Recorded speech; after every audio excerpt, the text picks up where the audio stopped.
You're here with Sharon Mays, one of the candidates for Austin City Council District 4. Thank you for being here, Sharon. Thank you for having me. So tell us why you should be elected, and particularly what you want to provide in terms of leadership on the environment. Sure. I've lived in our district for about 10 years. I grew up in Austin. I have been a business and community leader in Austin for the last 20 years. I think that my professional background, as well as the work that I've done in our community in Austin and in District 4, really make me a uniquely qualified candidate to not only be a part of this new council, but to really lead in District 4, where we have a lot of pressing issues that need leadership and attention. Okay, let's talk about your priorities. What do you think? What do you want to lead on?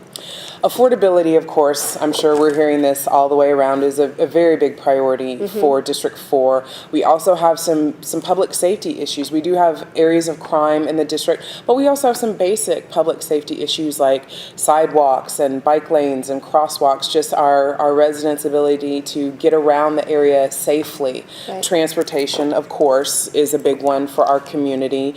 We are one of the largest consumers of Capital Metro, so that's great that we are already on the public transportation system, but it doesn't serve our community as well as it could and should be doing. And then I also feel that economic development is the opportunity that we have in our district. We have a great opportunity to revitalize District 4, but we want to make sure that it is targeted so that we don't gentrify.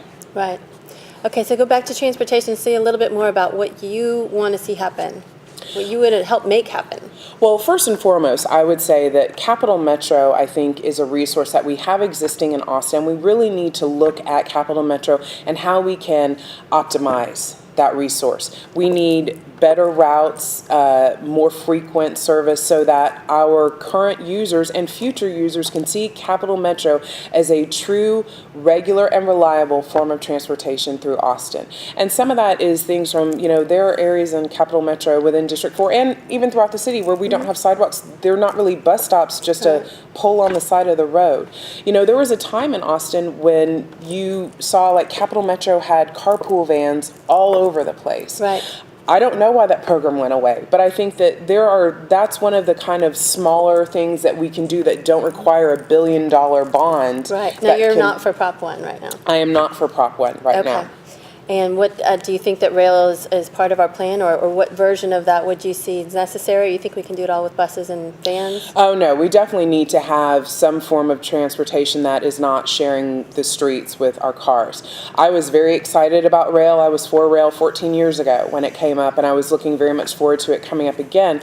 The issue I have with rail is that, the sales pitch that we're being given is that this solution is going to take 9,000 cars off the road. But to me, that Capital Metro is kind of the missing piece, because people do not travel back and forth on one line all day long, every day. So if I've given up my car and I'm using the rail, how am I getting all the other places that the rail doesn't go? I have parents who live in Austin. How do I get to my mom's house? How do I get to my dad's house? And without having that there, I don't think it's realistic to say people are actually going to give up their cars. And if in the end, that's what this goal is supposed to be, is to get people to give up their cars and use public transportation. If that is what we're trying to do, then we need to get realistic options that are a car alternative. And I don't feel like this thinks about it all the way. Right. So this ties closely to land use, and you're a proponent of compact and connected. Say more about the Code Next process and where do you think we need to be, how we should be developing?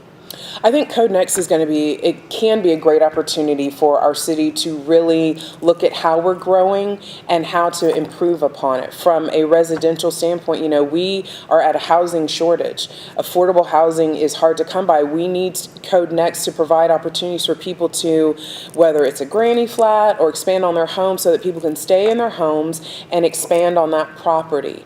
Also, to have smaller homes be able to be built, as we have a variety of needs in this community. We need code that supports those needs and also supports the surrounding neighborhood from the commercial aspect as well. I've been a business owner.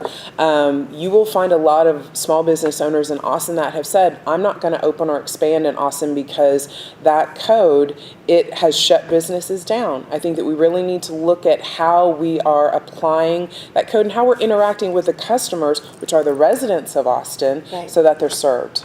Okay.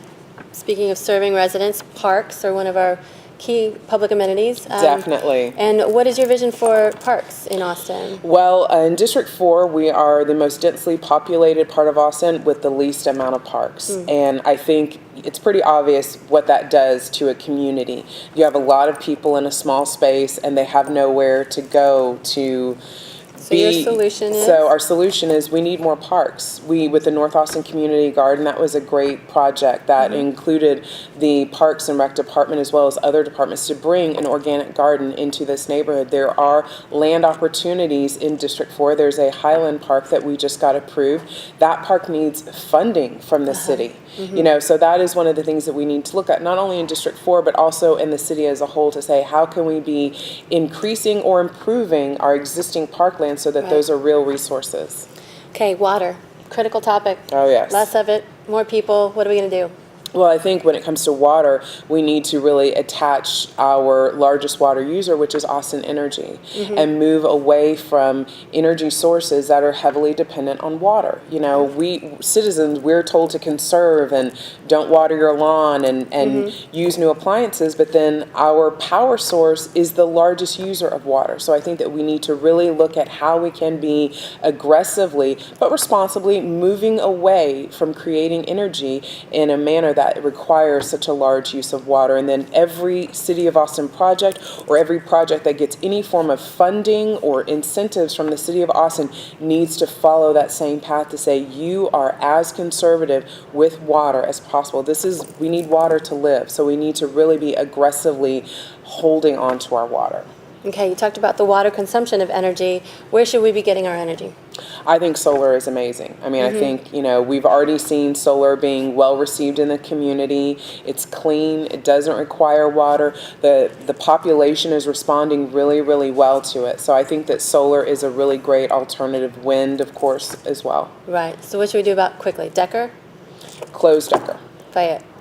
Fayette, take full ownership of it so that we can also close out. Okay. And nuclear? Nuclear, absolutely move away from nuclear. Not safe. All right. Well, we could talk for a long time, but this has been very good to get to know you. Thank you so much for being here. Thank you so much. I had a Appreciate wonderful time. Thank All you. right.